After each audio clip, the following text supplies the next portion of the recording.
여러분 안녕하세요. 올리브 블레싱의 백동진 목사입니다. 여러분 일주일 동안 또 잘 지내셨는지 모르겠습니다. 네, 지지난주부터 저희가 나누고 있는 제목이 잘못된 부모 스타일인데, 꼭 잘되고 잘못된 것보다도 여러 가지 부모 페런팅의 스타일이 있습니다. 근데 그 중에서 여러 가지를 저희들이 공부하고 있는데, 우리가 의도치 않아도 그런 페런팅 스타일 때문에 우리 자녀들이 좀 후유증을 영향을 받는 경우가 있어서 그걸 요즘에 지금 이야기 나누고 있습니다. 지난주랑 지지난주에 나눈 걸 좀 잠깐 리뷰를 해보면, 저희가 첫 시간에 나눈 거는 헬리콥터 페런팅이었습니다. 여러분 기억나세요? 헬리콥터 페런팅은 이렇게 위에서 헬리콥터처럼 떠서 애들이 어떻게 하는지, 어디를 가고 있는지, 무엇을 하려고 하는지 다 이렇게 지켜보고 있다가 어려운 거가 있으면 그냥 옮겨주고 치워주고, 나무가 쓰러져 있으면 나무로 옮겨주고, 웅덩이가 있으면 그거 알려주고, 하여튼 그래서 자녀들로 하여금 실패를 통해서 배울 수 있는 기회를 주지 않는 그런 페런팅 스타일을 헬리콥터 페런팅이라고 얘기합니다. 자, 그렇게 하다 보면 이제 좀 후유증이 생길 수 있는데, 어떤 후유증이 있다고 얘기했죠? 네, 부모 없이 스스로 설 수 있는 능력을 아이들이 키워갈 수가 없죠. 그래서 다 큰 아이들도 고등학교를 졸업했는데도 불구하고 대학교에 가갖고 빨래 할 줄도 모르고 자기 설거지 할 줄도 모르고 그런 아이들도 생겨날 수 있고 기타 등등 여러 가지가 있을 수 있는데, 그렇기 때문에 우리가 자녀들에게 어렸을 때부터 좀 해줄 수 있는 거, 도와줄 수 있는 게 뭐라 그랬습니까? 아이들한테 일단 올바로 지는 법을 좀 가르쳐 주는 것도 필요합니다. 실패하는 경우가 성공하는 경우보다 많기 때문에 우리가 실패했을 때 어떻게 그거를 받아들여야 하는지 아이들이 어렸을 때부터 배울 수 있는 기회를 주는 게 좋다고 얘기했습니다. 그래서 아이들하고 게임을 하실 때도 가위바위보 게임을 하더라도 아이들이 졌을 때 막 너무 화를 내고 집어 던지고 그러진 않는지, 그거 진 것에 대해서 어떻게 받아들이는지, 그러기 위해서는 우리 부모가 먼저 졌을 때, 아이들하고 게임을 했을 때 졌을 때 어떻게 그걸 받아들이는지, 그래서 진 사람은 이긴 사람을 축하해 줄 수 있고, 또 이긴 사람은 또 이긴 것을 셀러브레이션 할 수 있지만, 그렇다고 진 사람한테 가서 막 놀리거나 그러지는 않아야 된다고 얘기를 했습니다. 그래서 우리가 페런팅 하는 이유는, 우리가 부모가 없을 때, 아이들이 독립하고 나갔을 때 부모 없이도 스스로 할 수 있는 능력을 우리가 부모 밑에 있을 때, 부모와 함께 있을 때 제공해주고 훈육시켜주고 훈련시켜주는 게 필요하기 때문에, 우리가 그러기 때문에 할 수 있는 것이 몇 가지가 있는데, 그 중에 한 가지는 쉽게 예를 들어서 식당에 가서 무슨 음식을 오더할 때라든지 그럴 때 애들 것을 부모님이 그냥 주문해 주지 말고 아이들 것은 아이들이 스스로 주문할 수 있도록 이렇게 훈련시켜주면 그런 것이 도움이 되겠죠. 예를 들면 자기 음료수 같은 거 주문할 때도 자기가 원하는 거, 부모님이 허락한 것을 본인이 스스로 이야기해서 할 수 있도록, 또 아이스크림 샵에 가서도 아이스크림 오더할 때도 아이들이 원하는 플레이버를, 원하는 스쿱을 한 스쿱이건 두 스쿱이건 아이들이 직접 오더할 수 있도록 하라고 첫 시간에 나눴습니다. 그게 첫 번째 페런팅 스타일이었고요. 두 번째 페런팅 스타일은 뭐였습니까? 가라오케 페런팅이었죠. 가라오케 페런팅은 아이들의 베스트 프렌드가 되고 싶은 부모들, 그런 부모들을 얘기했습니다. 그래서 친구처럼 아이들이랑 좋게 지내는 거 좋죠. 예수님도 우리들을 더 이상 노예로 생각하는 게 아니라, 종으로 생각하는 게 아니라 친구처럼, 그것은 아버지 하나님의 뜻을 친구에게 얘기하듯이 다 알려주기 때문이라고 얘기를 하셨는데, 자, 부모님이 친구처럼 자녀들이라고 지내고 싶어갖고 이렇게 되게 쿨하게 그렇게 지내다 보면은 어떤 또 후유증이 일어날 수 있다고 얘기했습니까? 그런 경우에는 부모가 자녀들로부터 존경과 권위를 얻지 못하고 그냥 친구니까 어떻게 보면 너무 막대하는 케이스가 일어날 수 있습니다. 그래서 아이들이 부모한테 좀 막대하고 막 이렇게 짜증도 내고 막 화도 내고 소리도 지르고 막 그러는 케이스도 있고, 또 부모님이 자녀들과 이제 베스트 프렌드가 되기 위해서 그 아이들이 좋아하는 걸 맞춰주고 그 아이들이 싫어하는 거는 얘기 안 하고 막 그러다 보니까 진실을 얘기하지 못하는 경우가 생길 수가 있습니다. 그래서 부모들이 해야 되는 것은, 일단 아이들에게 필요한 것은, 아이들의 친구는 그 또래 아이들과 같이 친구를 사귈 수 있어요. 그리고 사귈 수 있게 도와주는 게 필요하고, 아빠로서 엄마로서는 아이들이 존경할 수 있고 아이들의 권위를 세울 수 있는 아빠와 엄마가 필요하지 부모가 아이들의 친구가 돼 갖고 다른 부모로서만 할 수 있는 그런 위치를 찾는 게 필요합니다. 자, 그래서 그걸 얘기했고요. 해결 방법 중에 하나는 아이들에게 진실을 얘기하는 거라고 얘기했습니다. 그래서 아이들이 만약에 운동을 좀 해야 된다. 그러면 그걸 좀 얘기할 수 있어야 돼요. 애들이 기분 나빠하든 싫어하든 좋아하든 뭐 아주 이렇게 짜증을 내면서 얘기하는 게 아니라 진실을 얘기할 수 있어야 되고 애들이 요즘 들어갖고 살이 찐다. 뭐 코로나 때문에 집에만 있어갖고 애가 막 5파운드, 10파운드, 20파운드를 쪘다. 그럼 어떻게 됩니까? 그거 사실대로 얘기하고 단 거는 좀 컷다운하고 운동해야 되겠다라고 아이들하고도 얘기해 줄 수 있는 진실을 이야기해 줄 수 있는 그런 부모가 필요하다고 배웠습니다. 자, 세 번째 페런팅은 지난 시간에 잠깐 나눴는데 드라이 클리닝, 세탁소 페런팅입니다. 세탁소 페런팅. 자, 세탁소 페런팅은 무슨 페런팅입니까? 애들을 자꾸 기관이나 교회나 학교에 맡기는 거죠. 특히 이제 부모가 맞벌이 하시는 부모들 같은 케이스에 이런 경우가 많이 있는데 어떤 분들은 맞벌이 부부가 아니어도 아이들을 집에서 부모가 양육하는 게 아니라 그냥 자꾸 어디 맡기기에 바빠요. 왜냐하면 그래야지 좀 자기 시간이 생긴다고 생각을 하니까. 그래서 애들 학교 끝나고 난 다음엔 또 애프터 스쿨을 어디다 보내고 그래서 저녁까지 아침, 점심, 저녁을 다 집 밖에서 먹이기도 하고 또 여름방학 같은 때도 그렇습니다. 여름방학 같은 데 우리가 뭐 여름 성경학교나 다른 데 이렇게 한 3-4시간 정도 보내는 거는 이해가 되는데 그냥 하루 종일 아침부터 저녁까지 그냥 애들을 여기저기 맡기는 부모님들이 계신데 그렇게 되다 보면 또 어떻게 될 수 있습니까? 여러분이 우리가 명심해야 되는 건 자녀 양육에는 시간과 노력과 연습이 필요해요. 그리고 부모로서 자녀 양육에 대한 그 책임은 우리가 하늘나라 가서 하나님을 봤을 때 하나님께서 학교 선생님에게 묻지 않습니다. 교회 전도사님에게도 묻지 않아요. 자녀 교육의 책임은 부모가 지어야 합니다. 그래서 부모님께서 자꾸 여기저기 맡기는 것도 좀 정도껏 이렇게 밸런스를 맞춰가면서 해야지 너무 한쪽으로 치우치는 것은 곤란하다고 배웠습니다. 자, 그래서 해결 방법은 아이들이랑 이 퀄리티 타임을 갖는 게 필요한데 퀄리티 타임은 꼭 많은 시간을 같이 갖는 게 필요한 게 아니라 짧은 시간이라도 아이들하고 정말 대화할 수 있고 깊은 얘기를 나눌 수 있는 그런 퀄리티 타임을 갖는 게 필요하다고 지난 시간에 나눴습니다. 자, 그것이 이제 지난 2주 동안 나눴던 얘기고요. 자, 오늘은 새로운 부모 스타일을 대해서 얘기를 하도록 하겠습니다. 자, 오늘 있는 페런팅 스타일은 바로 볼케이노 페런팅입니다.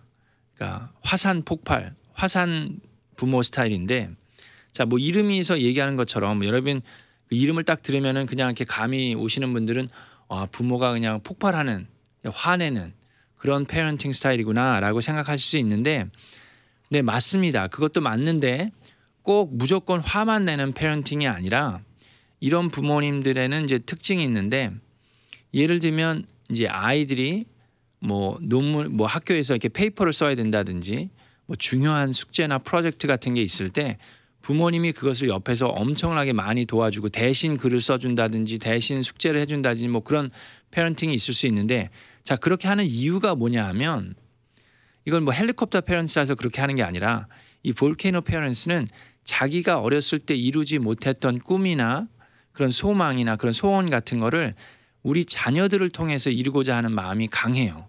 그래서 나는 뭐 꼭 아이비리그 대학교에 못 들어갔지만 너는 꼭 들어가야 돼. 막 그러면서 애들을 되게 푸시하고 막 뭐 엄청난 프레셔를 주면서 학교 공부 성적이 중요하니까 뭐 대신 엄마가 쓰기도 하고 또 그러다 보면 어떻게 됩니까? 엄마가 에세이를 대신 써줬어요. 아빠가 대신 써줬는데 아니면 뭐 학원 선생님을 시켜서 대신 써줬는데 학교에서 성적이 A가 아니라 막 B를 맞았든지 뭐 C를 맞았어요. 그러면 어떻게 됩니까? 엄마가 이제 뒤집어지는 거죠. 자, 그러면 학교에 찾아갑니다. 그래서 선생님하고 이제 대판 또 한 판 싸우는 거죠. 그래서 선생님이 어떻게 이게 C입니까? 이건 A 논문이 이거 페이퍼다라고 얘기할 수도 있고 자, 그렇게 되면 이제 후유증이 생길 수 있는데 선생님이 자녀를 도와주기 위해서 있는 분이 아니라 선생님과 부모가 자녀를 가운데에 놓고 서로 막 싸우고 줄다리기 하는 경우가 생겨요. 그래서 부모와 교사가 서로 경쟁자가 되는 케이스가 있습니다. 여러분, 학교 선생님들은 대부분은, 모두가 다 그런 건 아니지만 대부분은 여러분의 자녀가 잘 되길 원하고 성공하길 원하고 잘 가르쳐 주기를 원하는 분들이 선생님이에요. 물론 다 그렇다고 할 수는 없지만 대부분은 그렇습니다. 근데 부모님들이 너무 이렇게 오버해가지고 선생님에게 자꾸 가서 다그치고 불만만 호소하고 그러다 보면 선생님하고도 어긋날 수 있기 때문에 서로 협력해서 서로 도와서 우리 아이들에게, 우리 자녀들에게 가장 좋은 길을 인도해야 되는데 도리어 그게 아니라 부모하고 선생님이 완전히 원수처럼 막 지내게 되는 케이스가 되면 그 스트레스를 아이들이 다 받게 됩니다. 그래서 그런 것들을 좀 조심해야 되고, 부모가 또 인식해야 되는 것은, 자, 우리 자녀를 통해서 내가 이루지 못한 꿈을 이루려고 하지는 않는지 한번 곰곰이 생각해 보셔야 됩니다. 여러분, 뭐 운동도 마찬가지예요. 내가 진짜 뭐 그 누구냐, 손흥민처럼 뭐 박지성처럼 막 그런 축구 선수가 됐어야 되는데 내가 그때 부상을 당해가지고 내 꿈을 못 이뤘어. 그러니까 너는 할 수 있어. 너는 내 아들이니까 할 수 있어. 그러면서 뭐 애는 뭐 축구를 별로 안 좋아하는데 그냥 어떻게 해서든지 너는 나의 지인을 가지고, 나의 유전자를 가지고 태어났으니까 너는 할 수 있어. 그러면서 막 푸시를 하고 있지는 않는지. 그래서 애는 뭐 말도 못하고 그냥 아빠 때문에 또는 엄마 때문에 본인이 하고 싶은 본인의 꿈을 키워가는 것이 아니라 부모의 꿈을 키워가고 있지는 않는지 한번 곰곰이 생각해 보셔야 합니다. 자, 그것과 마찬가지로 또한 아까 말처럼 볼케이노, 이 화산 폭발 부모 스타일은 언제 폭발할지를 몰라요. 그게 이제 화산의 한 가지 이제 특징인데, 부모님 중에도 아이랑 이제 지내다가 뭐 지난번에는 괜찮았는데 요번에는 또 엄청나게 짜증을 내고 화를 내고 막 폭발해 버리는 그런 부모님들이 가끔가다 있습니다. 그런 부모님 중에 제가 잘 아는 사람이 있는데 그게 바로 저였습니다. 제가 한번 그랬던 적이 있는 것 같아요. 저는 목사고 이제 교회에서 스몰 그룹이 있잖아요. 소그룹이 있는데 목장 같은 거를 하다 보면, 제가 전에도 이런 얘기를 했던 게 있는데 제 아들이 어렸을 때입니다.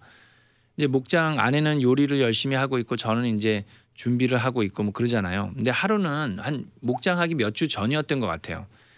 그냥 집에 이제 저녁에 피곤하니까 와갖고 소파에 앉아서 TV를 틀어놓고 이제 소다를 하나 이제 마시고 있는데, 승현이가 그때 뭐 4살 뭐 3살 뭐 그랬나, 아주 어리죠. 근데 제가 콜라를 이제 이 유리 테이블 위에 올려놓고 이제 테레비를 보고 있는데 이 아들이 이제 와가지고 막 까불까불 노는 거예요.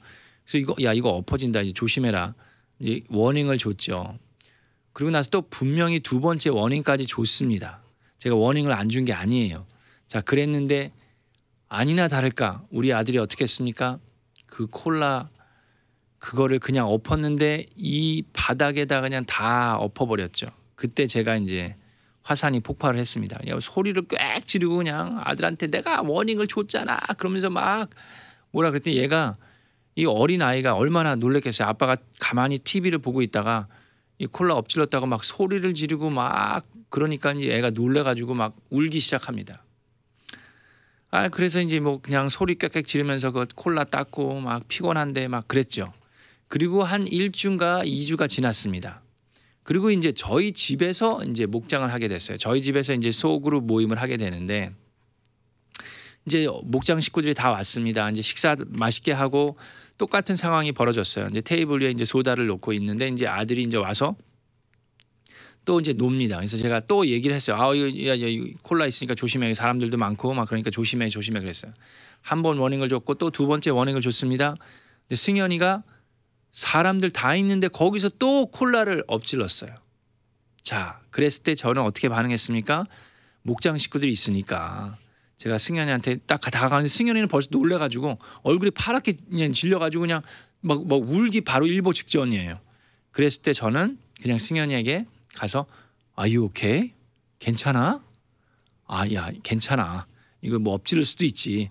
막 그런 거예요. 그러니까 승현이는 이제 어떻게 됩니까? 헷갈리는 거죠. 지난번엔 아빠가 화산 폭발하듯이 폭발했는데 이번에는 또 안 폭발하네. 이거 어떻게 된 거지? 막 혼란스럽고 혼란스러울 수 있습니다. 자, 그런데 그래서 여기서 제가 아이의 그 반응을 보면서 제가 엄청 반성을 했어요. 아, 내가 이게 정말 어떨 때는 확 짜증을 내고 또 어떨 때는 안 짜증내고 사람이 있느냐 없느냐에 따라서 내 기분이 피곤하냐 안 피곤하냐에 따라서 똑같은 애는 콜라 엎지는 건 지난번에도 똑같았고 이번에도 똑같았거든요. 근데 지난번에는 아무도 없다고 내가 피곤했다고 막 화를 내고 이번에는 목장 식구들도 있고 나는 또 괜찮으니까 화를 안 내고 야, 내가 이렇구나. 그러면서 제가 반성을 했는데 자, 여러분 여기서 정말 부모로서 정말 명심해야 되고 정말 부모님들이 이것만 잘하면 90%는 90점은 받는 거예요. 우리 부모가 명심해야 되는 걸 한 가지가 있습니다. 자, 그것이 뭐냐 하면 정말 좋은 부모가 되기 위해서는 컨시스턴한 일관성이 있는 부모가 되어야 합니다. 그래서 자녀랑도 일관성이 있으면 자녀가 본인이 뭘 잘못을 했을 때 어떤 이제 처벌을 받고 어떤 대가가 있는지 본인도 알아요. 근데 이 일관성이 없는 부모, 뭐 기분 내키는 대로 화를 냈다 화를 안 냈다가 괜찮다고 그랬다가 막 화를 내기도 하고 막 그러면 애들이 어떻게 되냐면 자기가 잘못했는지 잘했는지를 먼저 생각하는 것이 아니라 엄마의 아빠의 기분이 어떤지 눈치를 보게 됩니다. 그러니까 이건 잘하고 잘못한 게 중요한 게 아니에요. 엄마 아빠가 기분이 어떤지가 중요한 거기 때문에 그렇게 돼버리면 아이들에게 좋지 않은 영향을 미칠 수밖에 없습니다.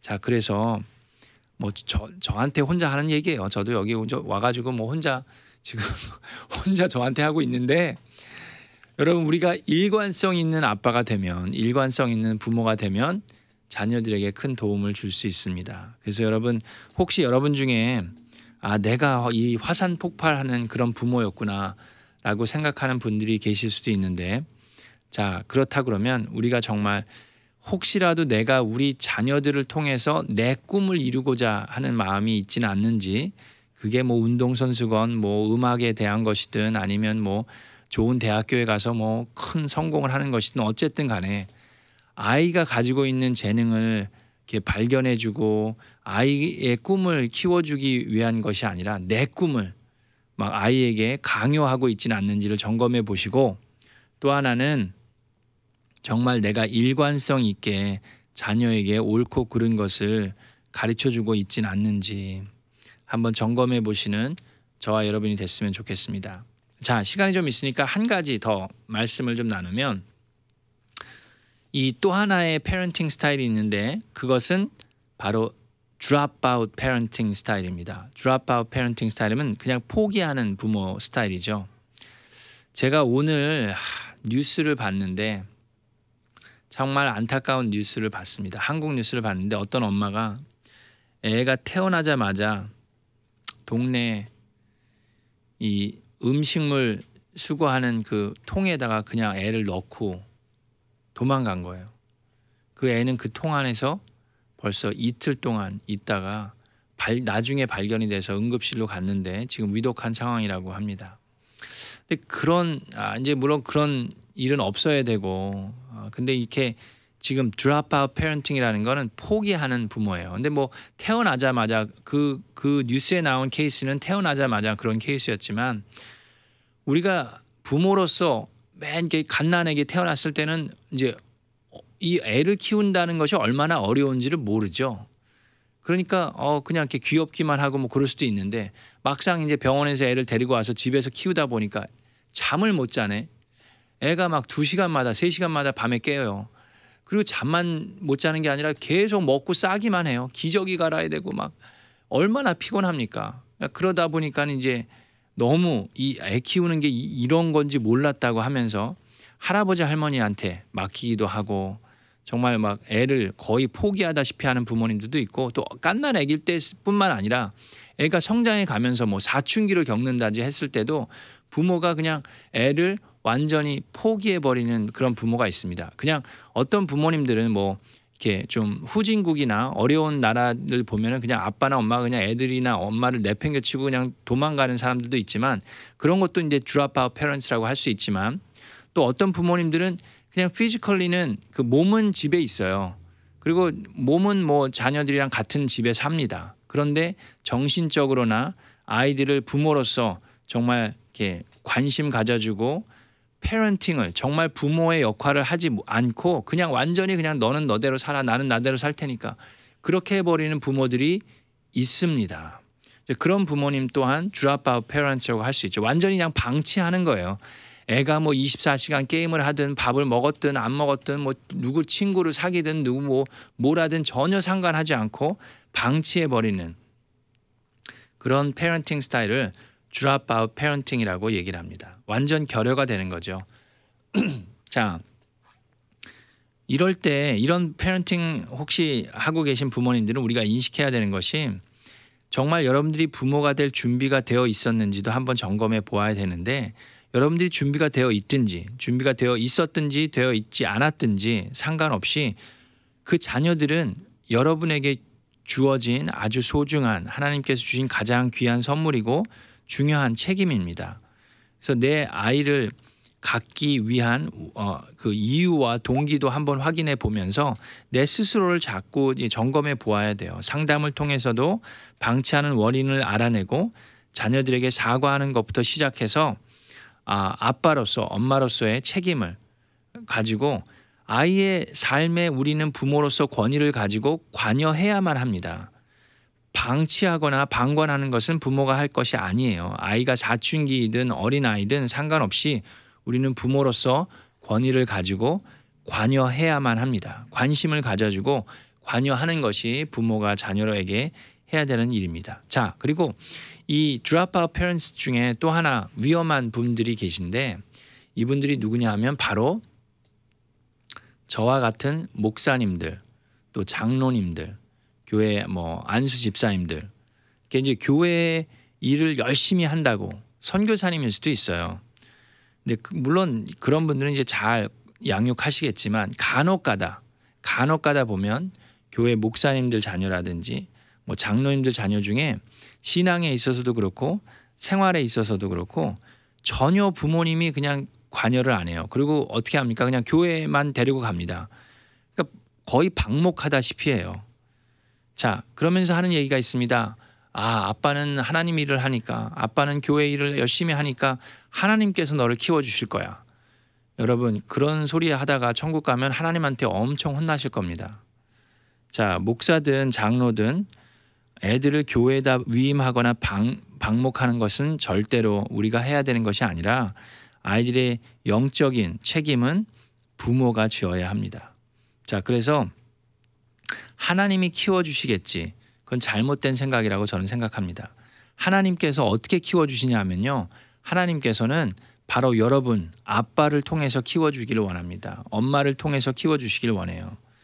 자, 그렇기 때문에 여러분, 우리가 명심해야 되는 것은, 여러분이 뭐 교회 집사님이건 장로님이건 목자님이건 목사님이건, 여러분 만약에 여러분이 뭐 선교지로 가든 뭐 은퇴를 하든 뭐 사임을 하든 그러면 어떻게 되는지 아십니까? 그 교회에 다른 목사님이 가십니다. 다른 장로님이 일하세요. 다른 집사님이 일하십니다. 그런데 여러분 가정에 여러분이 포기를 해버리잖아요. 그러면 아빠를 대체할 수 있는 사람은 없습니다. 뭐 새아빠가 온다. 새아빠가 와도요, 여러분 친아빠를 대체할 수가 없어요. 그건 바이올로지컬리도 임파서블 합니다. 그래서 아빠로서 엄마로서 책임을 져야 할 것은 반드시 지는 게 필요해요. 자, 여러분, 우리가 지금 so far 5가지 페런팅에 대해서 나눴고요. 자, 또 다음 주도 몇 가지 페런팅이 좀 더 남아 있습니다. 여러분, 이걸 들으면서 한번 곰곰이 생각해 보시기 바랍니다. 여러분, 우리는 분명히 이 여러 가지 페런팅 스타일 중에 많이 섞여 있을 거예요. 때때로는 우리가 이 세탁소 페런팅처럼 자꾸 기관에 막히기도 하고, 어떨 때는 볼케이노처럼 막 폭발하기도 하고, 어떨 때는 정말 포기하고 싶은 마음이 생길 때도 있을 터인데, 여러분 그때마다 오늘 또 지난주에 나눴던 얘기들을 한번 생각해 보시면서 내가 정말 부모로서 이런 경향이 있기 때문에 우리 자녀들이 이런 후유증을 겪고 있구나라는 생각을 한번 해보시면서 제가 이렇게 제안했던 그런 해결 방법들도 한번 점검해 보시고 적어 놓으시고 한번 배우자랑도 얘기를 해보시면 어떨까 하는 생각이 듭니다. 그래서 오늘은 여기까지 좀 하고요. 여러분을 위해서 제가 또 기도해 드리도록 하겠습니다. 우리 잠시 기도하겠습니다. 하나님 감사합니다. 하나님께서 이 방송을 통해서 여러 가지 다른 부모 스타일에 대해서 이야기할 수 있는 기회를 주심을 감사합니다. 부모님들이 자녀들을 키우다 보면 어떨 때는 우리가 볼케이노처럼 화산처럼 폭발할 때도 있고 또 어떨 때는 하도 속상해서 아니면 하도 힘들어서 하도 피곤해서 막 포기하고 싶을 때가 있을 때도 있을 수 있습니다. 주님 그럴 때마다 부모님들에게 힘을 주시고 또 우리가 그런 마음이 들므로 인해서 자녀들이 받는 그런 영향력 또 그런 안 좋은 또 후유증이 있을 수 있는데 그런 것들을 점검해 보면서 저희들이 새로운 힘을 얻기를 원하고 하나님께 더욱더 의지하고 기도하는 부모가 되기를 원합니다. 그래서 자녀들의 그 자녀의 양육을 부모로서 권위를 가지고 관여하고 또 개입할 수 있는 그런 부모가 되어서 우리 자녀들이 부모님을 보면서 존경할 수 있는 정말 롤 모델처럼 룩업 할 수 있는 그런 부모가 될 수 있도록 주님이 은혜를 더하시고 새 힘을 주시고 주변에 격려할 수 있는 그런 또 좋은 멘토들을 허락하여 주셔서 우리 부모로서의 책임을 다할 수 있도록 주님 도와주시고 인도해 주시기를 간절히 바라고 원합니다. 모든 말씀 예수 그리스도의 이름으로 감사하며 기도하옵나이다. 아멘. 네, 여러분 감사합니다. 다음 주에 또 뵙겠습니다.